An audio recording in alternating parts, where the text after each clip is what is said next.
he said to the footman holding the door. "Tell Cochrane to take me back home as quickly as possible. I am sorry to keep him waiting, but I wanted to leave at least an hour ago." "We thinks as how you'd be ever so late, sir," the man answered with a smile.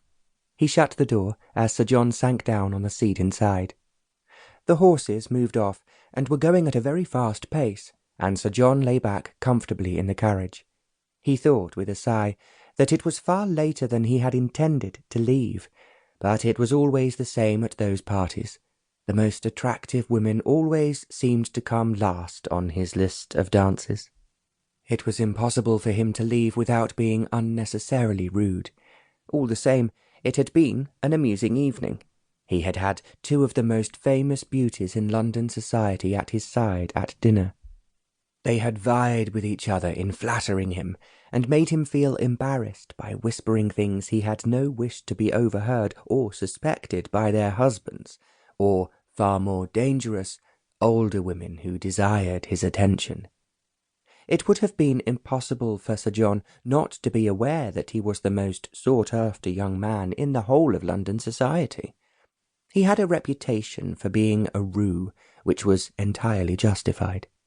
It was inevitable that a great many men were not only jealous of his success, but angry because their wives were infatuated by him.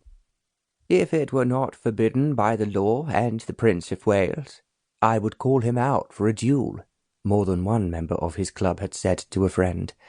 "You are not the only one saying that," the friend had replied. "But while I suspect what Gilmour is after, he is too clever for them to be certain." Although the men were suspicious of him, they had to admit he was an excellent sportsman, both in the hunting field and as a gunshot at fashionable shoots. His racehorses, which were kept at Newmarket, were outstanding, and he had, they were obliged to admit, one of the finest and most impressive houses in the country. "The trouble with young Gilmour," an older man at the club had said, "is that he is determined never to marry, and, as you all know, he avoids the ambitious mothers who want their debutante daughters to share his ancient title." "If you ask me, he is too damned clever for all of us," another member asserted. While those to whom he was speaking laughed, he added, "You mark my words, he will come a cropper one day, and you'll find him walking up the aisle when he least expects it." There was laughter at this suggestion. At the same time, a twinkle in one or two of his friends' eyes told the speaker, and it made him very angry, that they were all well aware that the girl he was about to marry had fallen madly in love with Sir John Gilmour. So she had broken off the engagement 1 week before the wedding was due to take place. It was no compensation at all to know that he had no intention of marrying the young girl concerned. Sir John had vowed openly that he would never marry until he was very much older and obliged to have an heir to which he could leave everything he possessed. "If you ask me," one man at the club said bitterly, "he'll fall on his face when he least expects it. Then we will all be able to cheer his downfall instead of praising him as you do at the moment." As he walked away, one of his friends laughed. "Poor old geezer," another said. "But the real truth is the Gilmour always gets the better of us, and it appears that we are all too silly and feeble, and there is nothing we can do about it."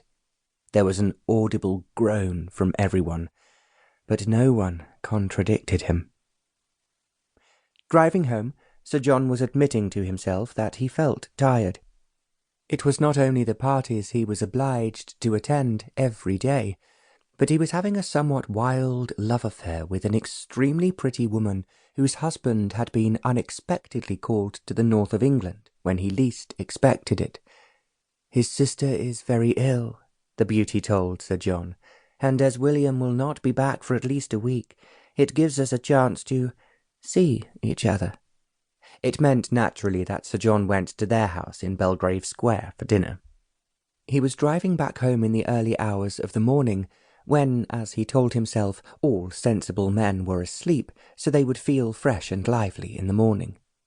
Now, as the carriage stopped outside his house in Grosvenor Square, he thought to himself that he was a fool to let himself do so much pleasant and